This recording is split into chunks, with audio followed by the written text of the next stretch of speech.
برج سور والے اکثر نکاح کے بعد کامیابی حاصل کرتے ہیں،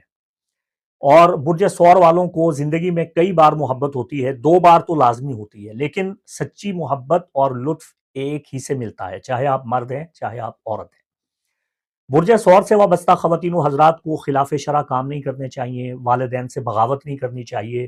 ان کے نام کو مٹی میں ملانا نہیں چاہیے، اپنے بزرگوں کی خدمت کریں، اپنے بزرگوں کی مرضی کے مطابق کام کریں، ان کی خواہش کے مطابق کام کریں تو فائدہ ہوگا، اور اگر بے راہ روی کا شکار ہوں گے تو آپ کو نقصان ہوگا۔ جس کے ساتھ وفا کرتے ہیں بدلہ جفا سے پاتے ہیں، جو کماتے ہیں وہ اڑا دیتے ہیں، اولاد بہت ہوگی، بصارت یعنی آنکھوں کی بیماریاں بہت جلدی ہو جاتی ہیں۔ شعبان المعظم کا مہینہ برج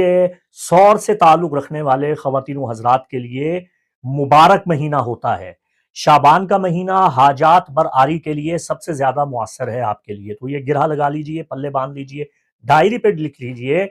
کہ شعبان کا مہینہ آپ کا لکی مہینہ ہے۔ بیماری اکثر معدہ کی وجہ سے، نظام ہضم میں خرابی کی وجہ سے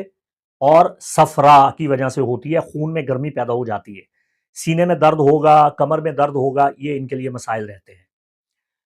سفر میں بہت فائدہ ہوتا ہے لیکن روپیہ پیسہ خرچتے بہت ہیں۔ حج عمرہ ان کی قسمت میں لکھا ہوتا ہے، اکثر یہ حج اور عمرہ کرتے ہیں جس سے ان کو بہت فائدہ ہوتا ہے۔ حج عمرہ مذہبی مقام پہ جانا، زیارت کرنا، تلاوت، عبادت، ذکر الہی سے ان کی قسمت بلند ہوتی ہے، بند قسمت کھلتی ہے، اقبال بلند ہوتا ہے۔